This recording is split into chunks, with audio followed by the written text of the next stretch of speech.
Nous avons étudié votre dossier et le Saint-Esprit nous a convaincus que tu dois faire partie des membres du réseau et vous aurez 100 000 euros. Je vous dis, ce jour-là, il m'avait appelé, c'était entre 8h et 9h, je crois bien, je me rappelle. Et toute la nuit, je n'ai pas fermé l'œil, en train de glorifier, je disais, merci Seigneur, quelle joie dans mon cœur. Et avec des fausses prophéties, les gens qui prophétisaient, oh Dieu va te récompenser et tout consort.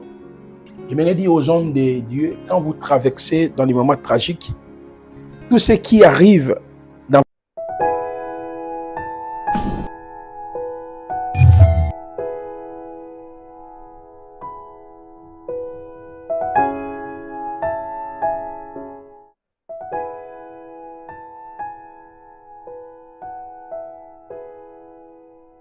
Merci beaucoup. Je bénis notre Elohim pour le temps qu'il m'a accordé. Mon nom c'est Massessé Bolam Placide. Je suis congolais de la République démocratique du Congo, mais j'ai été plongé dans cette pratique fétichiste du judaïsme qu'on appelle la Kabbale. Je pense qu'au cours de cette émission, je serai en mesure de pouvoir vous expliquer c'est quoi la Kabbale. Vous voyez aujourd'hui les pasteurs avec des talits, des kippas. Il y en a qui utilisent le P de Gédéon, le P de David, le P de Salomon. Il y en a qui portent des croix. Il y a des bagues. Et j'en faisais partie de ces mouvements ésotériques du judaïsme. Si je peux aller plus loin, peut-être que nous allons revenir par rapport à cela tout au long de cette émission. J'ai connu le Seigneur, je dirais, c'est-à-dire la foi chrétienne, parce qu'avant j'étais dans l'église qu'on appelle Mormon, l'église des Saints derniers jours. Donc c'est là où j'ai été baptisé, et mon père aussi est un prédicateur là-bas, évêque, et j'ai été baptisé dans l'église des Saints derniers jours Mormon. Et en 2000, c'est en 2000, à travers la maladie. Oui, mais papa n'a pas problème, pas de difficulté. Et tu veux que ce qu'on appelle l'église des réveils. Nous sommes arrivés dans l'église des réveils. Nous avons prié chez Mama Rose Lessi, chez Denis Lessi, qui aujourd'hui qu'on appelle l'homme du pétage. Ma sœur, ma famille, nous avons aussi passé des moments là-bas jusqu'à ce que le Seigneur nous avait orientés auprès d'un apôtre qui s'appelle apôtre Paul Fogompia. C'est lui qui m'a baptisé, c'est lui qui m'a encadré, c'est lui qui m'a enseigné la parole. Et en 2003, c'est lui qui m'a donné aussi l'occasion de prêcher la parole. Et en 2007, j'ai été reconnu étant prophète, c'est-à-dire j'ai reçu la main d'association. Et dans la même année, j'ai commencé une implantation, c'était dans la commune de Matete. Et je pense que j'ai fait beaucoup d'activités dans cette commune, des campagnes en pleine heure, où il y avait plus de 1000 personnes, 800 personnes. J'ai organisé des grandes conférences, des journées prophétiques, des guérisons, où je prenais de l'eau, je faisais l'inspection d'eau sur le corps des gens. Et là, on n'avait pas vraiment la connaissance exacte de la parole. Et c'est en 2007, 2008, 2009, 2010... Et 2000, lorsque nous sommes arrivés en 2010, nous avons connu beaucoup de problèmes dans la assemblée. Il y a eu des divisions, il y a eu des rébellions, jusqu'à ce que, dans ces moments pénibles, parce que ce que je suis en train de partager avec les enfants de Dieu, c'est mon parcours. Voilà pourquoi je vous explique d'abord qui est réellement, comme la question m'a été posée. Je suis en train d'expliquer qui est réellement le prophète Placide Massessé. Et je vous dirais, il faut s'abonner, partager ces moments. Donc, vous allez suivre l'intégralité de mon parcours dans les détails, avec beaucoup de précision à travers cette émission. Alors, j'ai évolué En 2010, il y a eu beaucoup de problèmes, des soucis. L'église ne marchait pas. Et rien n'a évolué dans le ministère. Mais comme dans la vie, nous avons toujours les aînés dans la foi. C'est-à-dire, les aînés à Batu Oyo, avant Bisso. J'avais contacté l'un de mes aînés de la foi pour l'expliquer ma problème et comment la kingaï gauche à droite. Et jusqu'à ce que il m'avait dit, je te connais, tu es un garçon très courageux, je vois ce que tu fais, mais je vais justement t'aider à être stable dans ton ministère. Il avait même cité le nom de pasteur que moi j'ai envié de loin. Donc, comme pasteur tel, bon, alors il y a un organisme, il y a mon aîné, et ça dans le monde. Et ça, les juifs, c'est un organisme qui aide beaucoup de pasteurs. Il me dit, je vais faire tout pour que toi aussi, au bénéficier de l'intérêt qui est lié à cet organisme. Et pour moi, c'était un sujet de joie. Je suis allé même à l'église. J'ai expliqué à mes frères, mes enfants de la foi, je les ai dit, Yahweh a écouté mes cris. J'ai causé avec un homme de Dieu. Il est actuellement en France. Il est en France. Il a quitté la RDC, je pense, vers les années 97. Bon, il est beaucoup plus dans le domaine des affaires. Il est pasteur. Bon, il n'est pas, pas pasteur, c'est un, pour ne pas dire escroc, c'est un faux pasteur, en réalité. Les gens qui se cachent derrière la Bible, mais dans le but de falsifier la parole et d'entraîner des gens dans la idolâtrie. Alors, quand il m'a proposé qu'il y a un organisme, il y a juif, qui aide les pasteurs, les joueurs, les hommes politiques, il dit, toi, au début, tu auras 100 000. Et je partageais maintenant la situation. J'ai essayé d'expliquer la situation à mes collaborateurs. Donc voilà, Elohim nous a fait grâce, nous aurons 100 000 $. Et nous sommes entrés même dans une retraite de prière de 3 jours. Et entre guillemets, le Saint-Esprit a parlé. Mais ce n'était même pas le Saint-Esprit. Oh non, Dieu a répondu à tes cris. Prophète Placide, le Seigneur est venu te consoler. C'est ton temps, l'heure est arrivée où tu auras beaucoup d'argent. Mes chers frères, qui me disaient, waouh. Et alors, le vieux, qui est un pasteur, il va me dire, Placide, j'ai négocié déjà avec les membres des réseaux, sont d'accord pour que tu puisses être accepté dans ces mouvements. Mais il va t'appeler le Messie habité Bandal. C'est là où le pasteur, entre guillemets, habité Bandal, c'est-à-dire l'un des représentants des mouvements occultes qu'on appelle l'ordre de Melchisedec. Parce que moi, j'étais dans l'ordre de Melchisedec. Et dans l'ordre de Melchisedec, il y a une branche qu'on appelle la Kabbale. Parce que la Kabbale, elle est vaste. Il y en a qui sont dans l'ordre de Melchisedec, mais qui ne font pas partie de la Kabbale. Il y en a qui sont des kabbalistes. Et au fur et à mesure que nous allons évoluer, je vais vous expliquer ces choses. Ce n'est pas l'ordre de Melchisedec de la Bible, mais c'est un ordre de Melchisedec contrefait. Et au fur et à mesure que nous sommes en train d'avancer, je vais pouvoir vraiment entrer en détail. Voilà pourquoi je vous demande tout simplement d'inviter les gens, invitez les membres de vos familles, abonnez-vous. Et je pense que le Seigneur va pouvoir nous éclairer. Alors, après une semaine, j'ai reçu un coup de fil. Le monsieur qui était à Bandal m'a appelé en me disant nous avons étudié votre dossier et le Saint-Esprit nous a convaincus que tu dois faire partie des membres du réseau et vous aurez 100 000 €.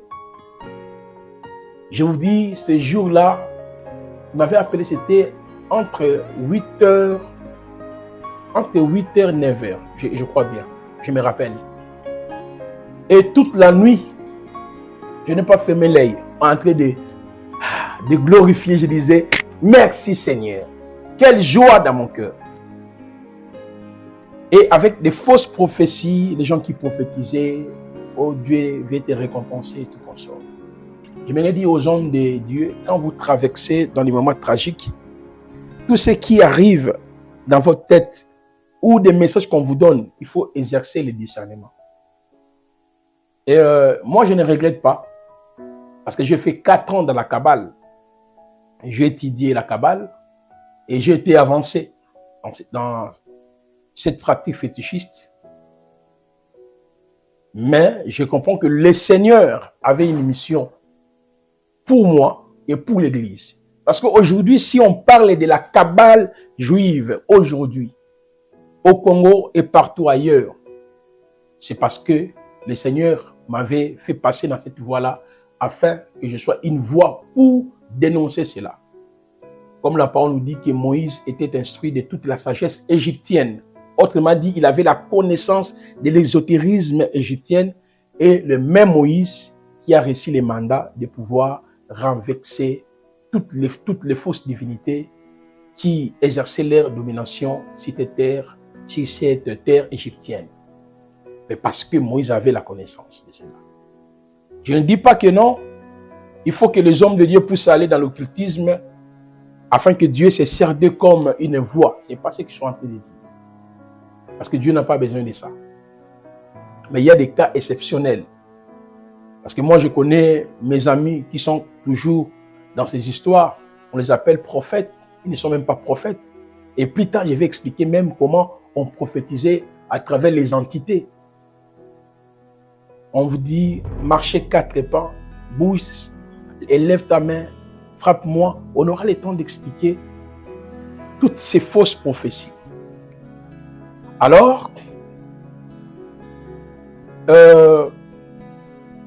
quand le Messie m'a appelé, il m'a dit qu'il viendra le dimanche à l'Assemblée pour voir d'abord les liens et prier avec nous. Je me rappelle, c'est un monsieur. Quand tu le vois comme ça, vous sentez déjà l'argent. Parce que la voiture là, il est venu, il a prêché. Je me rappelle de 2 textes bibliques qu'il avait exploités. Romains 5, 8, 10 et Jean 3, 16. Il expliquait sur l'amour. Comment par l'amour nous avons été rachetés. Comment par l'amour. Donc, il exhortait l'Église, les serviteurs qui étaient restés avec moi, les serviteurs loyaux, de continuer toujours à aimer l'œuvre de Dieu, à me respecter. Et quand il a fini, il me dira, nous avons eu le temps de prier. Et le ciel nous a répondu, et vous avez un parcours, il y a mon aîné avec le Seigneur. Voilà pourquoi c'est Dieu-là qui t'a appelé, nous a envoyé. C'est plus tard que j'avais compris, en réalité c'est faux. C'est un démon qu'on appelle Melchisedec et un autre démon qu'on appelle Métatron. Parce que j'expliquerai comment je quittais la Kabbale.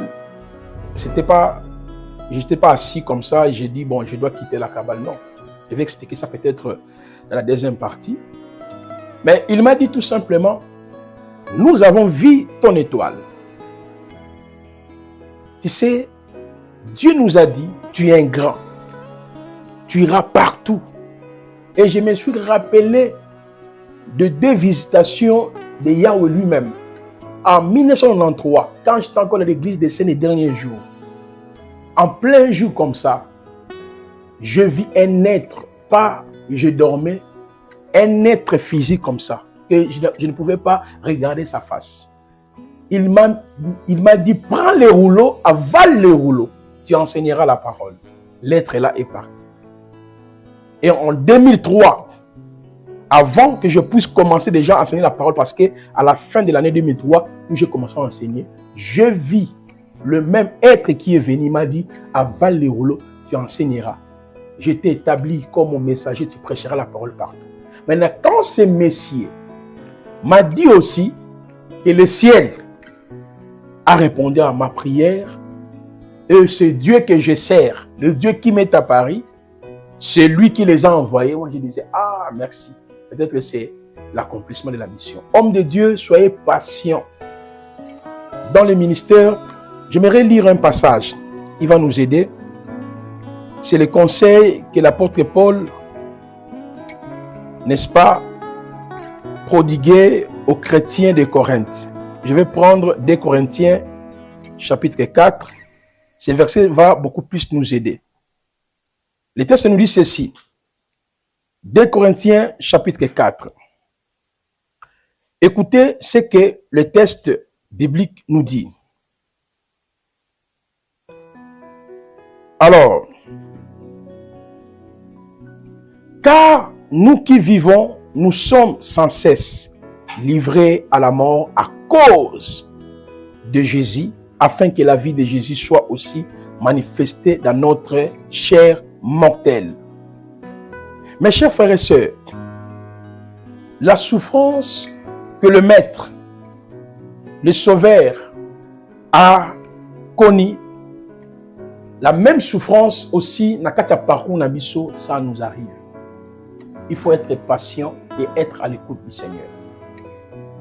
Là, je voulais dire aux hommes de Dieu, vous souffrez, les choses ne marchent pas, le ministère ne bouge pas.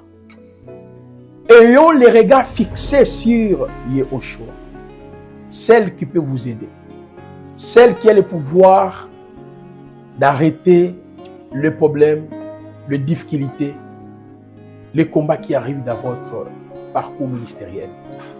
Qui appelle au ministère? Celui qui appelle au ministère. Qui établit dans les ministères? Celui qui établit au ministère. Ayons toujours la confiance en lui. Comptez toujours sur lui. Malheureusement, moi, j'avais plus la confiance à Elohim. J'avais plus la confiance au Seigneur. Je parlais d'un Dieu où je ne croyais même plus. Et ma pensée était beaucoup plus fixée sur les choses terrestres. Mes chers frères et sœurs, il s'est fait qu'en réalité, nous avons, parce que le Messie nous avait dit qu'il fallait faire, élaborer un projet. Et dans ces projets-là, il fallait préciser, si vous avez 100 000 euros maintenant, comment vous allez pouvoir les rembourser? 100 000 euros pendant... Vous allez les rembourser pendant combien d'années? Bon, moi je disais, avec les frères, que devons-nous faire? Nous étions obligés d'élaborer maintenant des projets. Comment nous allons rembourser? Et nous avions même obligé d'aller chercher à... Il y a pour ça la statue. Et nous avons fait ça. Et je lui ai remis. C'était à la Gombe où j'étais parti. J'ai vu le messieurs. Je lui ai remis les documents. Et quand je lui ai remis les documents, il m'a dit qu'en réalité, nous allons étudier les dossiers. Mais tu dois comprendre que les dieux t'ont déjà accepté, t'ont déjà choisi. Alors, après une semaine, il m'a appelé. Il m'a appelé en me disant, nous avons vu les dossiers et vous êtes acceptés et nous allons vous donner ces 100 000 euros. Mes chers frères et sœurs, je le dirai peut-être au fur et à mesure que nous allons avancer dans notre émission, ce qui attire les hommes de Dieu dans l'occultisme, ce qui pousse les pasteurs, ce qui pousse les prophètes, ce qui pousse pas seulement les pasteurs, les prophètes, les évangélistes dans l'occultisme. Il y a 3 choses. Il y a l'amour de l'argent, la folie de la grandeur, le besoin pour répondre aux fidèles. Ce sont ces 3 facteurs. Mais dans mon ouvrage, on verra ça plus tard, j'ai développé plusieurs facteurs qui favorisent l'invasion de l'occultisme dans nos assemblées locales. Moi, tellement, j'ai été beaucoup plus motivé pour l'argent, motivé pour la gloire de ce monde. Et mon souci, c'était de démontrer aux gens qu'en réalité, je dois réussir. Parce que vous avez voulu me faire comprendre que je ne peux pas réussir, je dois réussir. Et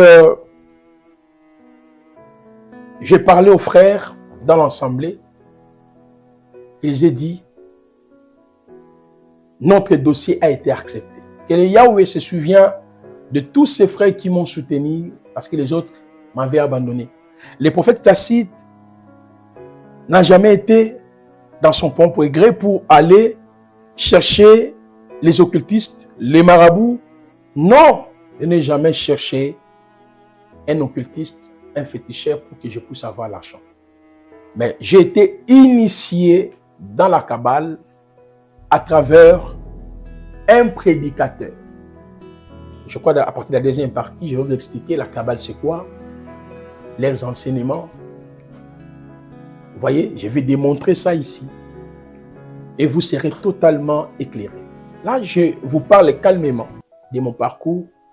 Qu'est-ce que j'ai fait et qu'est-ce que j'ai appris. Là, c'est peut-être après. Donc, j'avais un parcours déjà. Yamalam, un parcours. Je marchais déjà avec elle, Eloa, Elaï.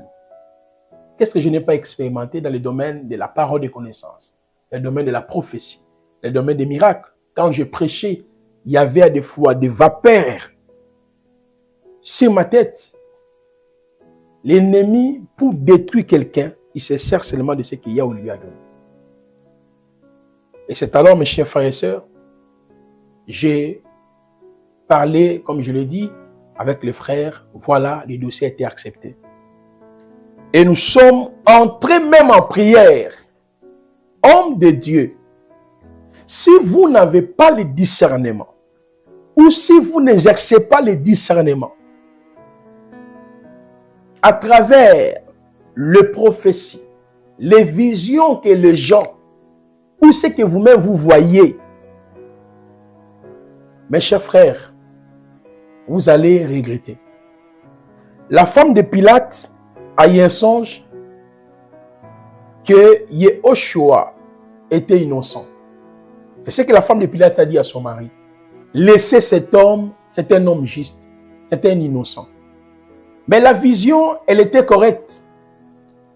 Mais c'était une vision erronée, une vision satanique. Parce que selon les prophéties bibliques, il fallait que le Messie a passé par la mort.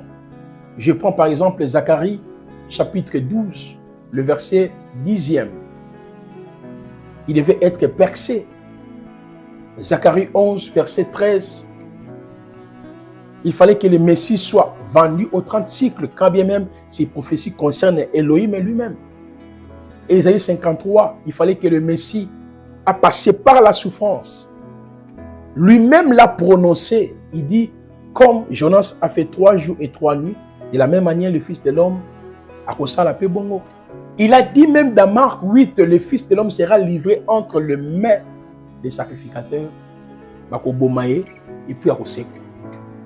Or, qui avait le droit pour que le Mashiach soit crucifié? C'est Pilate. Mais il y a un message qui arrive pour dire cet homme est innocent. Voilà pourquoi, moi aussi, je me suis retrouvé dans ces pratiques de la Kabbale, je n'avais pas le discernement. Ma motivation, c'était justement de démontrer aux gens que j'ai réussi. De démontrer à ceux qui se moquaient de moi, regardez ce que je fais. Parce que j'avais beaucoup de projets. Je vais acheter une parcelle, je vais embellir l'église. Il y aura ceci, il y aura une chaîne de télévision. Ah, je veux bouger comme au Kinshasa. Travaillons nos caractères, travaillons nos émotions. Et soyez patients. Alors, qu'est-ce qui arrive ensuite? Quand nous sommes allés dans la prière avec les frères et les prophéties tombaient encore. Yahweh t'a écouté. Yahweh t'a écouté. Dieu t'a exaucé. Qui est ce Dieu-là qui veut m'exaucer dans telle voie? Et un jour, le même monsieur va m'appeler. D'abord, celui qui était en Europe, il m'a appelé pour me dire, mon petit courage, n'aie pas peur, je sais que tu vas avancer. Tout ce que cet homme te dira, il faut obéir. Tu es conditionné à obéir na nyonso que cet homme va te dire. Tu dis, ah, moi je dépends que de vous. Je suis venu auprès de vous parce que je suis dans les besoins. Vous comprenez, mes chers frères et sœurs? Alors, le monsieur me dira, monsieur Placide, nous allons vous donner 100 000 euros. Mais il faudrait que nous puissions vous expliquer comment rembourser cet argent. Parce que là, j'avais écrit, nous allons rembourser 100 000 euros dans 10 ans. Mais il dit, oui, maintenant, on va t'expliquer comment tu vas rembourser cet argent.